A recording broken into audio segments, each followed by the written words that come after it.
অনেক জায়গায় নিজের ঠিকানা লিখতে হলে নামের নিচে কেয়ার অফ লিখে প্রথায় বসে যাবে এমন উপযুক্ত ব্যক্তির নাম দিতে হয়।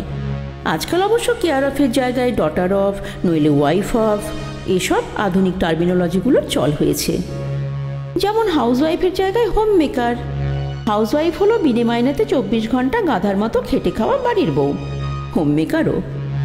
জবের নাম পরিবর্তিত হলেও জব রেসপন্সিবিলিটি সেই একই আছে, মাইনে না পাওয়ার ব্যাপারটাও সেই একই আছে।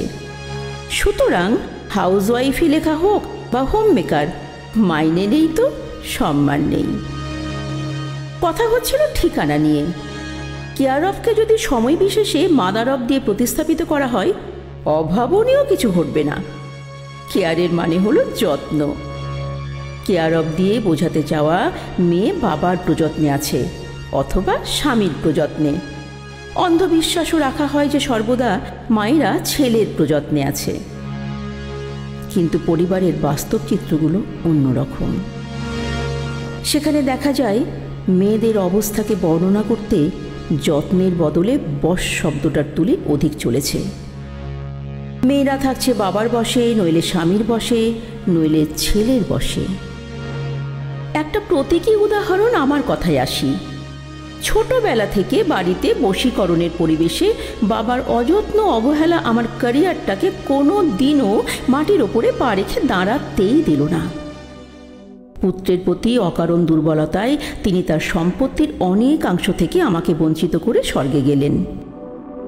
তারপরেও অনেক বছর নিজের বাঁচার জন্য দুমুঠো আহারের ব্যবস্থা করতে করতে কেয়ার অফ বাবার নাম লিখতে হলো। দুর্ভাগ্যের উপরে সইতে হলো বিদ্রূপের জ্বালা। বিয়ে করলাম অন্ন বস্ত্র বাসস্থানের সংস্থান করতে। মাইনে না থাকায় আমার নেটওয়ার্থ তেমন বাড়ল না, মানও বাড়ল না। স্বামীর সঙ্গে তর্ক বিতর্কের মাঝে সম্মানের স্পর্শকাতর প্রসঙ্গ এলে একজন উপার্জনহীন কর্মীর খেতাব আমি পেতে থাকলাম।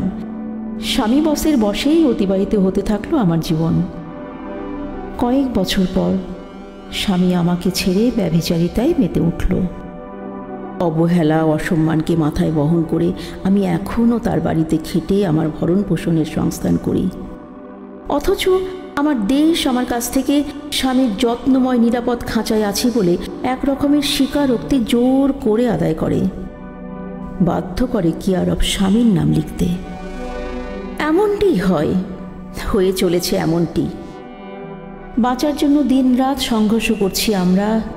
নিজেদের মৃত ক্যারিয়ারকে কাঁধে নিয়ে অনাদর, অসহযোগিতা, অসম্মানের বোঝার কষ্টকে সঙ্গী করে খেটে যাচ্ছি। নিজের বলি, কিন্তু আসলে এক প্রকার স্বামীর বাড়িতে অথবা অন্যের বাড়িতে পরিশ্রম ঢেলে উপার্জন করছি। আর বলতে হচ্ছে যত্নে আছি রাজকুমারী অথবা রাজরানী হয়ে। এসব বিদ্রূপের শিকার হওয়া থেকে বাঁচার কোনো রাস্তা নেই।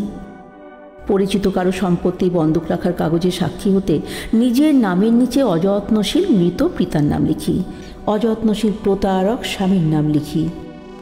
একদিকে আমায় যেমন পরিণত নাগরিক হিসাবে সই করার অধিকার চর্চার সুযোগ দেওয়া হয়, অন্যদিকে তেমন জোর করা হয় পরাধীনতা স্বীকার করতে। কারো ব্যাংক লোনের কাগজে সাক্ষী হতে গেলেও একই ঘটনা ঘটে। সাক্ষী হবার যে ঝুঁকি আমি নিই, ভবিষ্যতে তা যদি সত্যি সত্যি বড় সমস্যার সৃষ্টি করে, স্বর্গ থেকে অযত্নশীল পিতা আমাকে বাঁচাতে মরতে আসবেন, নাকি মরতেই অন্য রমণের মোহ কাটিয়ে আমার স্বামী এসে বলবে আমি আছি পাশে? নিশ্চয়ই না।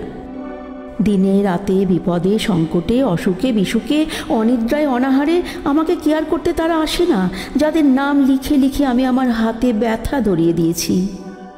এত বছরের অভ্যেসের পরেও ব্যথায় টন টন করতে থাকা হাত বারবার আমার সমর্থনে কলম চালিয়ে দেয়, বারবার ভুল করে, কেয়ার অফের পরে আমার নাম লিখে ফেলে, বোঝাতে চায় বারবার আমার কেয়ার অফ আমি।